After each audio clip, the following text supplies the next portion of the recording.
기우 안톤 체홉. 토지 측량기사 글렌 가브릴로비치 스미로노프가 그날 루슈키 역에 도착했다. 구획선 정리를 부탁받은 영지까지는 아직도 마차로 30 내지 40 베르스타를 더 가야 했다. 물론 마부가 취하지 않고 멀쩡한 데다가 말도 튼튼하다면 30 베르스트도 안 되는 거리겠지만, 마부가 술 한잔 했다거나 말이 시원치 못하다면 50 베르스타까지도 될 수가 있었다. 저기 어디 가면 우편 마차를 찾을 수 있을까요? 정량기사가 역사의 헌병에게 물었다. 우편 마차라고요? 여기선 100km를 가도 우편 마차는커녕 강아지 한 마리 못 볼 거요? 어디로 가는데요? 데브키노까지 갑니다. 거기 호토프 장군 영지가 있지요? 그래요? 역 뒤쪽으로 가보세요. 가끔씩 농부들이 승객을 태워주기도 하니까요. 헌병이 하품을 하며 말했다. 청량기사는 한숨을 내쉬며 서둘러 역 뒤로 달려갔다. 오랫동안 묻고 찾아 헤맨 끝에 마침내 건장하고 무뚝뚝한 농부를 만날 수 있었다. 잔뜩 붉은 얼굴에 찢어진 우독과 나무 껍질 신발 차림이었다. 정말 형편없는 마차로군. 마차에 앉으면서 청량기사가 얼굴을 찌푸렸다. 어디가 앞이고 뒤인지도 구별이 안 되니 원. 뭐가 구별이 안 된다고 그러시오? 말꼬리 있는 쪽이 앞이고 나으리가 앉으신 곳이 뒤인걸요? 말은 늙어 빠진 것은 아니었지만 비쩍 마른 데다가 안장다리였고 볼품 없었다.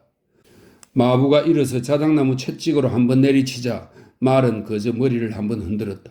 욕설과 함께 두 번째 내리쳤을 때에야 겨우 마차가 부르르 떨었다. 다시 한번 채찍질을 하자 마차가 출렁거렸고 네 번째에야 간신히 바퀴가 움직이기 시작했다. 이런 식으로야 어딜 갈 수 있겠소? 화가 난 청량기사가 물었다. 군뱅이 걸음으로 가는 마차가 흔들리기는 또 얼마나 흔들리는지 놀랄 지경이었다. 마부는 태평하게 대답했다. 갈 수 있고 말고요. 말이 이렇게 젊잖아요. 또 얼마나 발이 빠른데요. 일단 달리기 시작했다 하면 어떻게 해도 멈출 수가 없답니다. 어이 이랴. 마차가 역을 떠날 때 벌써 주위가 어둑어둑해졌다. 달리는 마차의 오른쪽으로는 끝없이 어두운 평원이 얼어붙은 채 펼쳐져 있었다. 그런 곳을 달리는 마차 안에 앉아있다니 정말로 세상 끝으로 가는 것만 같았다. 저 멀리 하늘과 땅이 아스라이 섞여드는 지평선에는 차가운 가을 노을이 느릿느릿 저물고 있었다. 길 왼편 어둠 속에서 눈에 들어오는 작은 언덕들은 지난해 쌓아둔 낯가리이기도 하고 마을이기도 했다. 앞에는 무엇이 있는지 전혀 보이지 않았다. 마부의 늙고 펑퍼짐한 등이 눈앞을 완전히 가로막아 버렸기 때문이다. 사방이 고요했지만 춥고 축축했다. 외투 깃으로 귀를 감싸며 청량기사는 생각했다. 정말 벽촌이군. 집 한 채 보이지 않으니 말이야.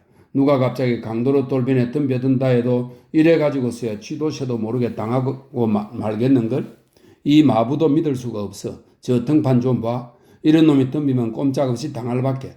얼굴도 흠상궂게 생긴 것이 마음을 놓으면 안 되겠는걸? 이보게 자네 이름이 어떻게 되나? 저 말입니까? 클림이라고 합니다. 클림. 이 동네는 살기가 어떤가? 위험하지는 않은가? 강도는 없고?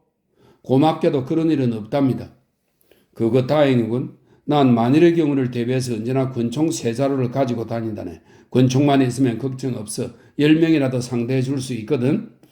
청량기사가 거짓말을 했다. 완전히 어두워졌다. 마차가 삐걱삐걱 소리를 내며 흔들리는가 싶더니 갑자기 왼쪽으로 방향을 틀었다. 아니 이거 어디로 가는 거야? 계속 똑바로 오다가 갑자기 왼쪽으로 꺾다니. 이놈이 엉뚱한 생각을 품은 거 아니야? 정말 무슨 일이라도 일어나면 어쩌나? 청량기사가 다시 마부에게 말을 걸었다. 이보게 여기가 위험하지 않다고 했지? 그거 참 유감이군. 난 강도들과 몸싸움하는 것을 좋아하거든. 내가 겉보기에는 자그마하고 약해 보일지 몰라도 힘은 황소처럼 세단 말씀이야? 언젠가는 새 놈이나 한꺼번에 나한테 덤벼들었지. 어떻게 되었을 것 같은가? 한 놈은 그 자리에서 깨끗이 처치해버렸어. 나머지 두 놈은 그 덕분에 시베리아로 유행을 가게 되었고 말이야. 내가 어떻게 그렇게 힘이 센지는 알 수 없는 일이지만 자네같이 건장한 남자도 한 손으로 들어 던져버릴 수 있을 정도지.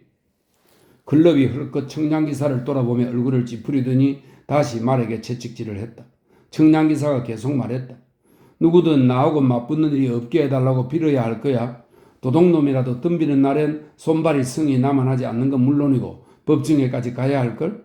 난 판사들하고 아주 친하다네. 관에서 일을 하거든. 지금 내가 가는 곳에서도 높은 책임자들이 몹시 염려를 하고 있을 거야. 그래서 내가 무사히 올 수 있도록 길가 덤불마다 경찰이나 군인들을 숨겨놓겠다고 했지. 아니 잠깐만. 갑자기 청량기사가 말을 끊었다. 대체 어디로 가는 겐가? 어디로 들어가냐 말이야? 보면 모르시오. 숲으로 들어가고 있잖아요. 정말 숲으로 가는군. 깜짝 놀랐잖아. 근데 내가 무서워하고 있다는 걸 혹시라도 이놈이 눈치채면 안 되는데 겁내고 있다는 걸 벌써 알아챈 건 아닐까? 아니면 왜 이렇게 자주 뒤를 힐끗거리겠어? 틀림없이 딴 마음을 품고 있는 거야. 조금 전까지는 느릿느릿 간신히 움직이더만 지금은 마치 날개라도 달린 것처럼 내달리잖아? 이봐 클림, 말을 왜 이렇게 모는 거지? 제가 모는 것이 아니에요. 이 녀석이 알아서 가는 거죠. 일단 달리기 시작하면 정말 어떻게 해도 멈추게 할 수가 없다니까요. 아마 이놈도 그런 자기 다리가 좋기만 한 건 아닐걸요? 무슨 소리, 허튼 말 하지 말게. 이렇게 빨리 달리지 않는 편이 좋을 걸세. 말을 진정시켜. 알겠나? 고삐를 당기라고. 아니 왜요? 왜냐하면 여기에서 친구 4명이 뒤따라오게 되어 있거든. 그 친구들이 우리를 따라잡을 수 있게 해줘야 할 게 아닌가. 이 숲 어귀에서 만나기로 약속했다니. 함께 가면 더 재미있을 거야. 건장하고 아주 다부진 친구들이지. 다들 권총을 가지고 있고. 왜 그렇게 주위를 살피고 불안해하나? 난 자네 편이야. 날 그렇게 쳐다보지 말게. 자네가 관심을 가질 만한 것은 나한테 하나도 없다네. 권총 한 자루만 있을 뿐이지. 원한다면 꺼내서 보여줄 수도 있어. 원한다면 말이야. 청량기사는 짐지 주머니를 뒤지는 척했다.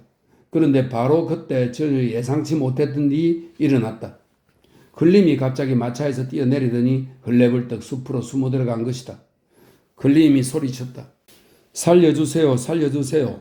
말이고 마차고 다 가져가셔도 좋습니다. 제발 목숨만은 살려주세요. 다급한 발걸음이 멀어지고 나뭇가지가 부러지는 소리가 들려오더니 이윽고 잠잠해졌다. 뜻밖의 상황에 처한 청량기사가 제일 먼저 한 일은 마차를 멈추는 것이었다. 그는 마차에 앉아 생각에 잠겼다. 이 바보 같은 겁쟁이가 도망쳐버렸군. 그럼 이제 어떻게 한다? 길도 모르는데 내가 혼자 마차를 몰고 갈 수도 없고 더군다나 모두들 내가 저 마부의 말과 마차를 훔쳤다고 생각할 거야. 어떻게 하면 좋지? 밤 새도록 여기 깜깜한 숲속에 혼자 앉아 추위에 떨면서 늑대 울음소리나 메아리의 울림 아니면 여인말이 힝힝거리는 소리나 들어야 한다고 생각하니 토지 청량기사는 소름이 오싹기치며 절로 몸이 움츠러들었다. 이복에 클림, 제발 돌아오게 어디 있나 클림? 청량기사는 2시간 동안이나 소리소리 질렀다. 완전히 목이 쉬고 이젠 끊임없이 숲에서 밤을 새게 되었다고 체념하게 되었을 즈음 바람에 실려 무슨 소리가 들려왔다. 클림, 자넨가? 어서 가세. 절 해치지 않으실 거죠? 이복에 내가 농담 좀 한 걸 가지고 이거 내가 천벌을 받겠네. 나한테 무슨 권총이 있다고 그러나 내가 너무 무서워서 거짓말을 한 거라네. 자, 어서 가서 얼어 죽겠구먼. 도둑놈이 벌써 자기 말과 마차를 끌고 사라졌겠거니 생각하고 있던 클림은 멈칫멈칫 숲에서 나와 마차 쪽으로 다가왔다. 아니, 자네 아직도 겁나나? 내가 농담을 한 거라니까 아무 걱정할 것 없네. 어서 올라타게. 마차에 오르며 클림이 중얼거렸다. 아이고 정말이지 이런 일이 있을 줄 알았다면 아무리 돈을 많이 준다 해도 태워드리지 않았을 겁니다요. 놀라워 거의 죽을 뻔했잖아요. 클림이 말등에 채찍을 내리쳤다. 마차가 부르르 떨었다. 다시 클림이 채찍질을 하자 마차가 출렁거렸다. 4번째 내리쳤을 때야 마차는 움직이기 시작했다. 청량기사는 외투기 속에 귀를 파묻고 생각에 잠겼다. 이제 더 이상 캄캄한 발길도 클림도 무섭지 않았다.